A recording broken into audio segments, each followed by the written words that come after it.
Chers téléspectateurs, il est 19h45 chez vous, même heure au studio Mohamed Hissène, c'est aussi l'heure du journal. Voici les titres de l'actualité de ce lundi 25 septembre. 22 milliards, c'est le coût global pour la construction de la digue Wali à Toukra dans le 9e arrondissement de la ville de N'Djamena. Les détails dans ce journal. Hors de nos frontières au Niger, le président Emmanuel Macron annonce le départ de l'ambassadeur français ainsi que les troupes françaises présentes sur le sol nigérien. Les détails à suivre également dans ce journal.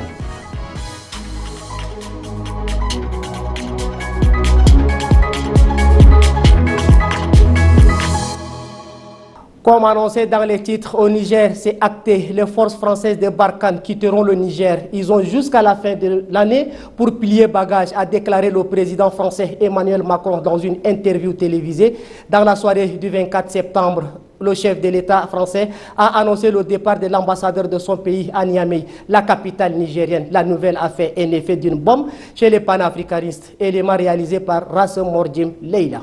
C'est acté. Les forces françaises de l'opération Barkhane quitteront le Niger. Ils ont jusqu'à la fin de l'année pour plier bagages, a déclaré le président français Emmanuel Macron dans la soirée du 24 septembre.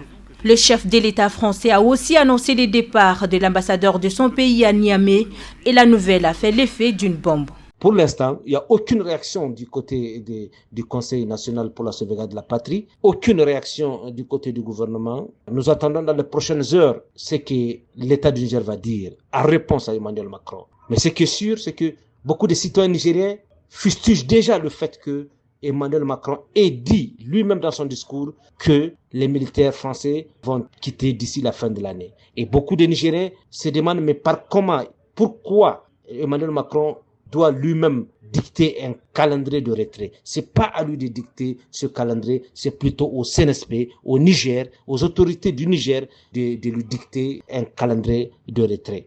La décision de la France de rappeler son ambassadeur n'est pas une surprise selon le politologue Dr Évariste Ngarlem Toldé. Non seulement la pression est tellement haute et la France a obtempéré les nouvelles autorités dans le cadre du respect de la Convention de Vienne qui lie l'État accréditeur et accréditant. Les gens ont vu dans l'attitude de la France une certaine condescendance. Il y a un regard un peu hautain qui considérait le Niger comme un petit pays. Donc beaucoup ont vu dans cette attitude-là une réécriture des relations diplomatiques et qui n'est pas surtout partagée par tout le monde. Donc le fait que la France exécute aujourd'hui n'est que une bonne solution pour essayer de décrisper la situation entre la France et le Niger. La Convention de Vienne sur les relations entre l'État accréditaire et l'État accréditant est clair là-dessus. Dès l'instant où l'État accréditaire décide que le chef de mission diplomatique ou l'ambassadeur est déclaré persona non grata, l'autre ne pouvait que s'exécuter. Le bras de fer entre Niamey et Paris a débuté au lendemain du renversement du pouvoir du président Mohamed Bazoum le 26 juillet. Paris a refusé de reconnaître les putschistes et ces derniers ont demandé le départ des forces françaises. 22 milliards de francs CFA, c'est le coût global pour la construction de la digue Wali à Toukra pour contourner les éventuelles inondations. Cette digue en construction mesure 30 km avec une hauteur de 3 mètres et une largeur de 6 mètres. À quelques jours de la fin des travaux, la population reste sceptique sur la qualité du travail accompli. Pour certains, il faut attendre la montée des eaux pour tester l'efficacité de cette digue qui a coûté 22 milliards de francs CFA aux contribuables tchadiens. Reportage réalisé par l'équipe de Sandra Kabdana. 22 milliards de francs CFA, c'est le coût global de cette digue en construction. Elle mesure 30 km avec une hauteur de 3 mètres et une largeur de 6 mètres. À quelques jours de la fin des travaux, la population reste sceptique sur la qualité du travail accompli.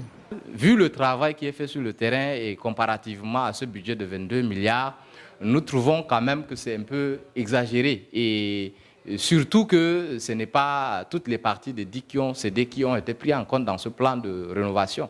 Parce qu'il y a la partie Gonba qui n'a peut-être pas été prise en compte. Et parler de 22 milliards pour ce travail qui est fait sur le terrain, même si nous ne sommes pas techniciens, nous trouvons que ce budget est énorme. Et si tel en est le cas, le travail devait être bien fait. Cette digue en construction vise à contrecarrer les éventuelles inondations. L'année dernière, cette zone de la capitale a été envahie par les eaux. Et sa construction signifierait la fin du calvaire de la population. Pour nous, en population du 9e arrondissement, nous pensons que si chaque année ou chaque 2 ans, il faut débrousser 22 milliards, rien que pour cette digue d'une trentaine de kilomètres, c'est un manque à gagner pour le trésor public. C'est pourquoi nous plaidons et nous avons toujours plaidé pour qu'on trouve une solution assez définitive en construisant une vraie digue pour la commune du 9e arrondissement. Il va falloir attendre la montée des eaux pour tester l'efficacité de cette digue qui a coûté 22 milliards aux contribuables tchadiens. Depuis quelque temps, l'incapacité de la SNE de fournir de l'électricité multiplie le bon nombre de Tchadiens à se tourner vers l'énergie solaire. Mais encore faut-il des moyens conséquents pour s'en procurer. Juste avec 2 feuilles et 2 batteries, Patrice arrive à alimenter toute la concession, 11 ampoules et une télévision. Pas de prise de tête avec les coupures intempestives de la Société nationale d'électricité, dont la fourniture en électricité est quasi inexistante dans la capitale. Suivez le reportage réalisé par l'équipe de Alatarom. Avec 2 feuilles et 2 batteries, Patrice arrive à alimenter toute la concession. 11 ampoules et une télévision. Pas de prise de tête avec les coupures intempestives de la SNE, Société nationale d'électricité. Bon, c'est par rapport aux coupures intensives de courant, donc raison pour laquelle j'ai voulu être indépendant, autonome dans la gestion de l'énergie comme ça. Depuis qu'on a commencé, quelquefois c'est les ampoules qui grillent et il faut simplement les échanger, c'est tout. Ça fait déjà 2 ans.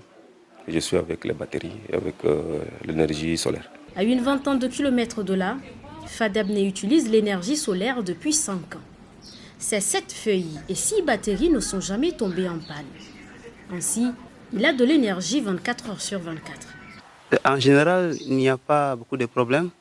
Mais quand il n'y a pas de soleil, surtout en ces moments de pluie, quand le soleil ne se lève pas, il se peut que des fois la batterie elle ne se charge pas. Et sinon, à part cela, il n'y a pas autre problème majeur. Une habitude que nos 2 consommateurs ne sont pas prêts à lâcher. Depuis quelque temps, l'incapacité de la SNE à fournir de l'énergie se multiplie. Bon nombre de Tchadiens se tournent vers l'énergie solaire, mais encore faut-il des moyens conséquents pour s'en procurer. L'Ordre des pharmaciens du Tchad a organisé le 6e congrès qui a pris fin ce lundi 25 septembre dans les locaux du Palais de la Culture des Arts de N'Djamena. Placé sous le thème « L'avenir de la profession et monopole pharmaceutique au Tchad, état de lieu, défis et perspectives ». Plus de détails avec Judith Kamtar et Ali Otiam. Ce 6e congrès était l'occasion pour les pharmaciens venus du 4 coins du Tchad de passer en revue les maux qui paralysent leur profession, mais pas que. En deuxième phase, c'est donc la mise en place du nouveau bureau qui donc remplacera l'ancien bureau donc, qui est sortant.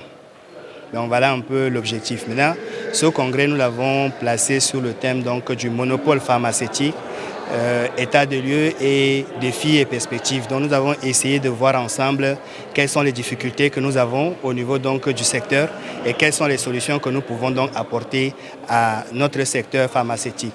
Et donc ça nous a permis d'éluder tous les problèmes que nous rencontrons.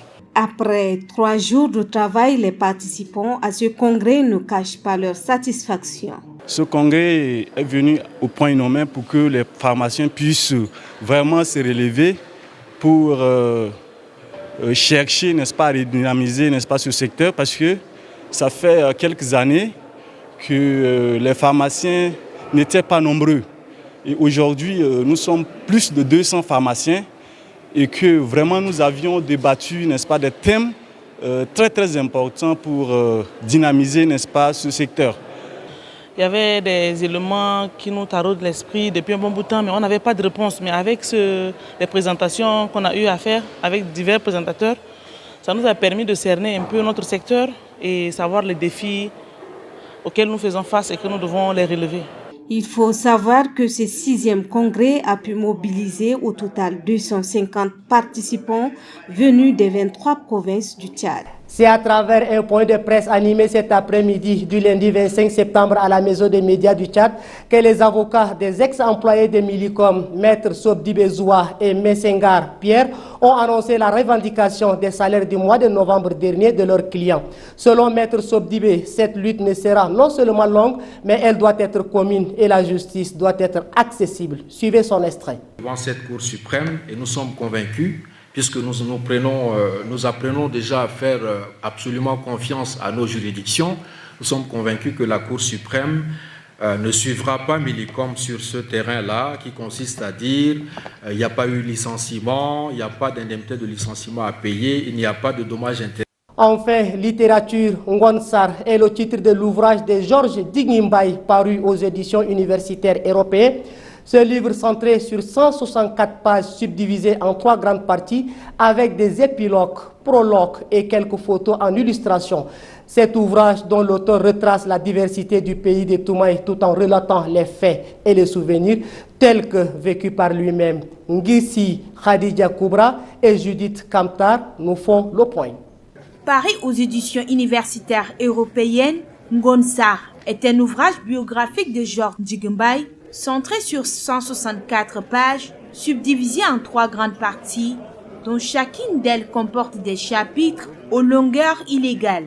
La première comporte 4 chapitres, la deuxième 3 chapitres et la troisième 8 chapitres avec un épilogue, prologue et quelques photos en illustration. Le livre expose la diversité du pays de Toumaï, relatant les faits et les souvenirs tels que vécus par l'auteur lui-même.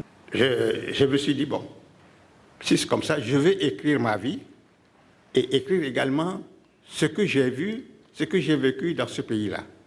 Parce que je suis né en 1935. En ce moment, le Tchad n'était pas vraiment un pays constitué. Et en 1935, déjà, on disputait la formation du Tchad puisque les Italiens voulaient prendre la partie nord. À travers cet ouvrage, Georges Dignimbaye partage son témoignage des événements qui ont marqué la vie du pays et son analyse de la situation permettant d'appréhender les divers aspects qui constituent les réalités du Tchad et même de l'Afrique. Chers téléspectateurs, c'est tout pour ce journal. Restez connectés sur la télévision Tchad Info et bonne suite de programmes.